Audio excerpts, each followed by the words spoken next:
नए श्रम विधेयक को बुधवार को राज्यसभा में पारित कर दिया गया। नए श्रम कानून से देश के संगठित व असंगठित दोनों ही प्रकार के श्रमिकों को कई प्रकार की नई सुविधाएं मिलेंगी।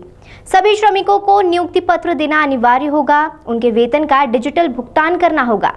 साल में एक बार सभी श्रमिकों का हेल्थ चेकअप भी अनिवार्य किया गया है। वहीं उद्यमियों के कारोबार को आसान बनाने के लिए कई प्रावधान लाए गए हैं। श्रम मंत्री संतोष गंगवार ने बताया कि वर्तमान कानून में दुर्घटना होने की स्थिति में जुर्माने की राशि पूरी तरह से सरकार के खाते में जाती थी, लेकिन नए कानून में जुर्माने की राशि का 50% पीड़ित को मिलेगा।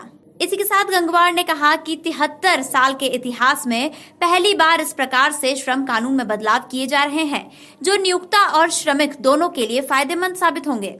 मजदूरी संहिता पहले ही अधिसूचित हो चुकी है। इन 4 संहिताओं में पुराने 29 कानून को एकीकृत किया गया है। निचले सदन में विधेयक पर हुई चर्चा का जवाब देते हुए श्रम मंत्री संतोष कुमार गंगवार ने कहा था कि सरकार प्रवासी मजदूरों को लेकर काफी संवेदनशील है। अब प्रवासी मजदूरों का डेटा बैंक तैयार करने का प्रावधान किया जा रहा है। उन्होंने कहा कि यह व्यवस्था की जा रही है कि प्रवासी मजदूरों को उनके मूल निवास स्थान पर जाने के लिए नियोक्ता द्वारा साल में एक बार यात्रा भत्ता दिया जाए। कंस्ट्रक्शन एक्ट में छोटे से छोटे स्पेसिफिकेशन को भी एक्ट में ही रखा गया है, जिसके कारण समय के साथ साथ उनका बदलाव कठिन हो जाता है। उसी प्रकार कई परिभाषाओं में वेतन सीमा को कानून में होने के कारण कई वर्षों तक आर्थिक स्थिति बदलने के बावजूद भी आसानी से बदला नहीं जा सका है।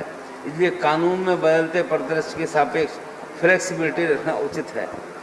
सभापति महोदय, मैं ये भी स्पष्ट करना चाहूँगा कि अप्रोप्रिएट गवर्नमेंट की परिभाषा में किसी भी प्रकार राज्य सरकार के अधिकारों को सीमित नहीं किया गया है, बल्कि कई प्रावधानों में राज्य सरकारों को ये फ्लेक्सिबिलिटी दे दी गई है कि वे अपने राज्य की स्थिति के अनुसार विभिन्न प्रावधानों में सरलता से परिवर्तन ला सके।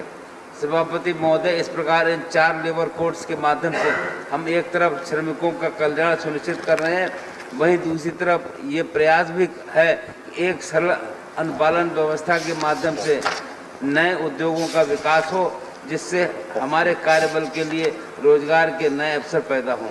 मैं आशा करता हूँ सरकार के इस प्रयासों में आप सभी माननीय सदस्य सर्वसम्मत समर्थन देने की कृपा करेंगे और ये एक ऐतिहासिक बिल जो हम पार करने जा रहे हैं उसमें हम सब मिलकर भागीदार बनेंगे। आप सबका बहुत बहुत धन्यवाद।